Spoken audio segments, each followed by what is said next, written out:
We are on filmsgonewild.com. My name is John Wildman, and we are going to talk about Ilir Pristine about the film Florrie, which is Right. at the Lake Travis Film Festival. This is the second film festival I've had this film at. Previously, I had it at Niagara Falls. So this has been great because I got to revisit this film, and we had a nice chat with it at that time. And now I can go a little bit more in depth with it. But Ilir, welcome to the show. Thank you for having me. God bless Texas for being open. That's all I got to say. Let's start it off this way. Let's get this out of the way because I want Of to talk course. about the filmmaking, which I love, especially with this film. I love getting into that aspect of it. But introduce our audience to the film. They have not seen it as yet, so tell them about Florrie. Sure, no problem. So Florrie is a very small personal film of mine that I made. It's my first feature film. It basically follows the story of a 30-year-old woman, and she's dating three guys at the same time. The other guys, of course, don't know. And we're wondering what is going on with this woman. Why can she not commit? And we sort of follow her along her journey of sort of personal discovery, and we understand her past and how it's influencing her future. So it's a story about dealing with your past and friendship as well, because one of her best friends is kind of like pushing her, like, you got to move on, you got to move on, you got to be an adult. So it's also a coming of age story too. And I'm really thrilled with it, and I think it's got a little bit something for everybody. It's pretty moody, but I think women have really responded to it because I think they all want to date three women or guys, and they don't mention it. But it's interesting, and it sort of deals with gender issues that I didn't have at the beginning, but sort of I realized after the fact, is like, wow, there's a sort of lot of double standards and things that we deal with on an everyday basis that this sort of film addresses in an interesting way, I think. Here's on my rewatch of it, I was struck by this. And I was just talking to Dev Shapiro, who's going to interview you after our interview. Right. But I was talking about the idea that on the rewatch, it really nailed me to the wall, which is the idea that it's a throwback in so many ways to 70s cinema in the Yes. way in the way that in 70s cinema, you know what? We were happy to buy our popcorn and soda and watch a movie about ideas and a discussion of our emotional state of being, and we didn't need a big Deus ex machina third Right. thing. Right. Right? Okay. We were fine with with Cassavetes throwing a handful of awesome actors and going, let's Cassavetes, amazing. Yeah. this idea, let's discuss this thing, and I was I really loved that because I love that filmmaking. So talk Yeah, about you know what? I mean, I'll be honest, I watch a lot of films, and what I try to do, or this is just my taste, I don't want to feed it to the audience. I'm in no rush. Our film is basically just actors, what I think is a good script, which is good actors, decent photography, and just like, I'm trusting you to do a little bit of work. I'm not going to feed it to you. I don't need lots of nudity. I don't need guns. I don't need explosions. And it's an 80-minute film, and I sort of paced it really slow, but it's only 80 minutes. I don't need to watch 2 hours of fast car number 93 or whatever they're at now. And I think it's like anything today. Do people have the patience? Can they invest a little bit of time?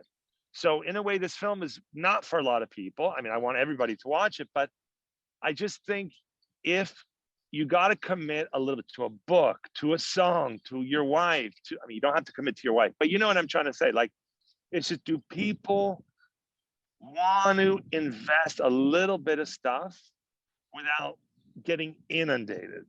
Like, I watched the trailer for Fast 9. It's like, that's all I need to see. I don't need 2 hours of it. right. Like, I got everything there, like, and I tried, sorry to cut you off. I tried to put a little bit of mystery, a little bit of a puzzle in there. Like, when I watch films, I want to do some work. I want to feel like I solved the puzzle, or I created a connection, or I caught something.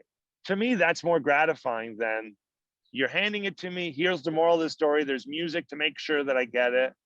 I mean, Cassavetes, people are going to be watching Cassavetes in 100 years. I mean, not millions of people, but that stuff is going to stick around. And I mean, Fast 9, are you going to watch it in 20 years? I mean, I have no idea.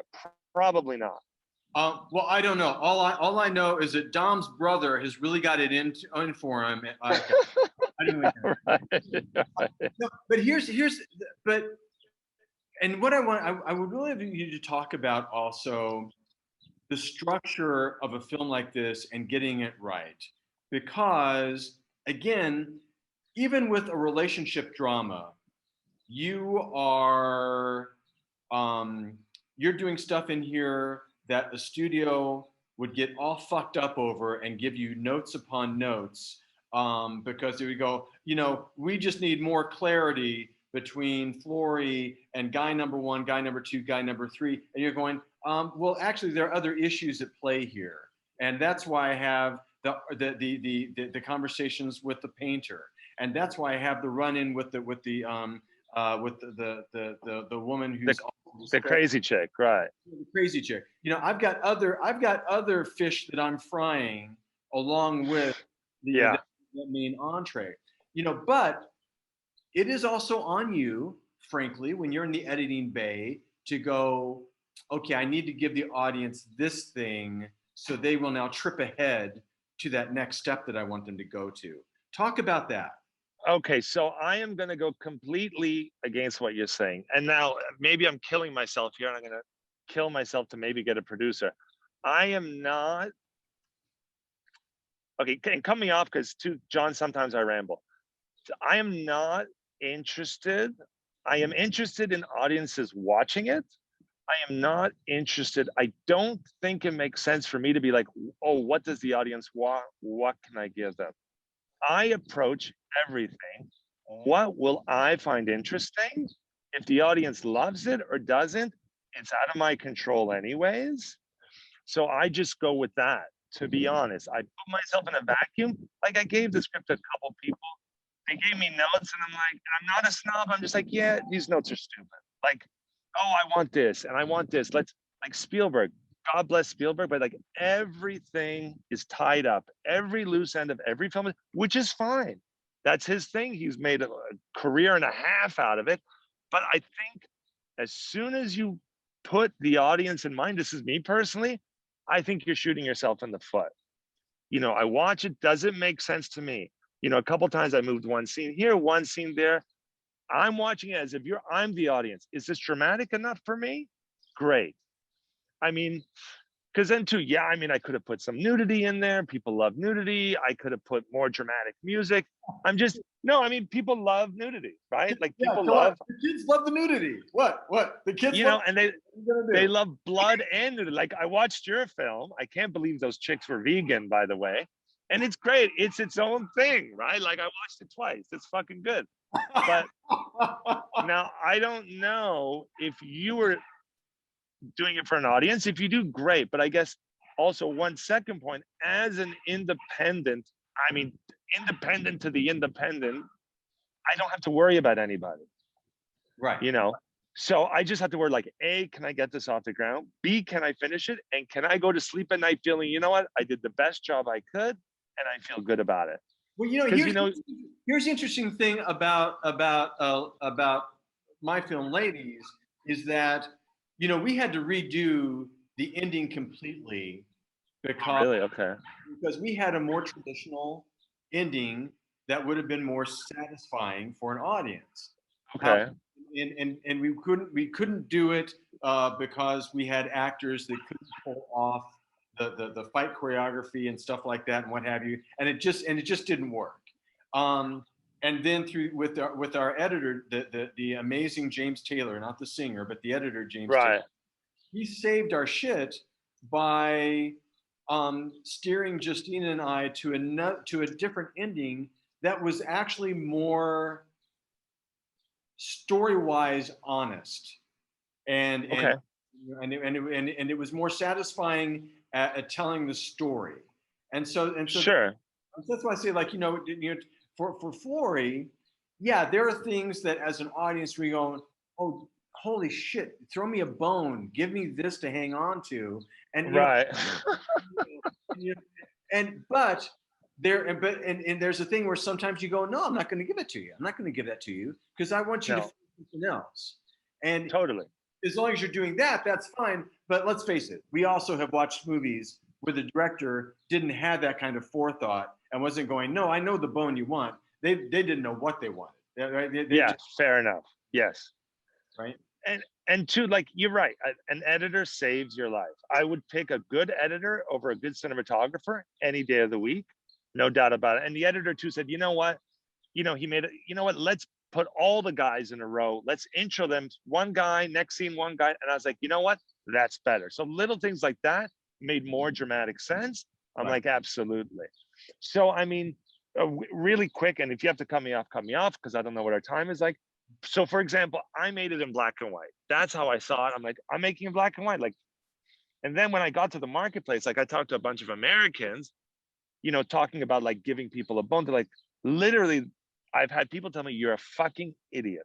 Why is this in black and white? Like, I'm not kidding, John. I'm not, I'm I just know like, you're I not. I didn't, know you're not. I know you're not. I didn't understand like how was such a big deal. Like one woman's like, I can't have some producer in Toronto, like, I can't have this conversation, like go to hell. And she basically hung up the phone on me. Holy But shit. like it's crazy. So now so I just signed a distribution deal with Gravitas Ventures in the States. Okay. So that's good. So I think hopefully August is going to be released. Knock on wood.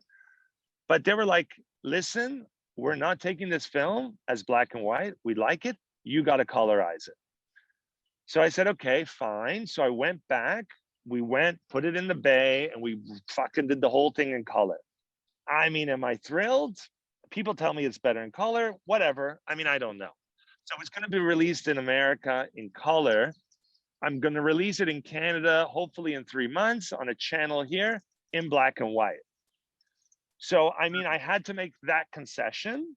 Yeah. I Yeah. mean, I'm trying to get another film off the ground. I'll be honest, I want to shoot it in fucking black and white. I will probably do 2 versions of it. You know, So, I mean, but here's the sorry, go thing, ahead. business wise though, I think right now, I think we're it's like, yeah, if if you're hunting for blockbuster and you're not hunting for blockbuster, Right. then I'm not at that level. You yeah, know what I mean?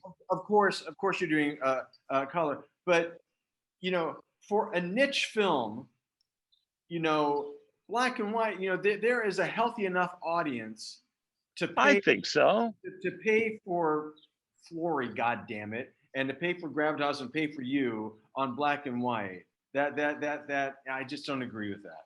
I agree, but I mean, you're a film guy, right? Well, These guys, I'm a film guy, but I'm not a kumbaya film guy either. sure, I'm a business film man, and I will look at it reasonably. But that's what But I look at it and I go, listen, um, you know, to make the 150 grand back on ladies. Well, I don't need big blockbuster. I sure, need very little to make that a profitable movie. right. Florrie, I have to think you're in the same realm where you go, something. I don't need to sell toys with. I don't need to sell No, toy action figures. Um, no. and it's all right. But we'll Yeah, that's a long we conversation. need to move on. Let me ask. Sure. We're going to finish with the 2 button questions. Okay, go for it. First one. All right. Every filmmaker has a moment or a few moments throughout their career where they're like going, why the hell did I decide I wanted to do this? Why? And there's a movie that you can watch that you go, that reminds you, and you go, Yeah, yeah, this is why. What is that yeah. movie for you? Very easy. For me, it's Before Sunrise by Richard Linklater, Austin guy, with Julie Delpy and Ethan Hawke. I mean, I was like, I can do something like that. I watched it whenever it came out in 1994. I was like, you know what? Fuck it, I could do it. That was like, that's your button right there. All right. Okay. And the last one is popcorn or candy. Popcorn. But I always bring dental floss to the cinema because if not, it's just, it's a fucking pain in the neck. All right. Yeah, man. Good finish. We've been talking a little Thank bit you. about his film Florrie, the film is screening at the Lake Travis Film Festival, and as we just got the big scoop, and it's going to be released domestically via Gravitas Ventures. Congratulations on that, dude. That's Thank you very much. Yeah, I'm pumped. I'm excited. America, baby. Here we come. All right. It was wonderful touching base with you again, buddy. Really Great. nice. And if you're ever in Toronto, let me know. Give me a call. I can put you up. No problem. I will definitely do that.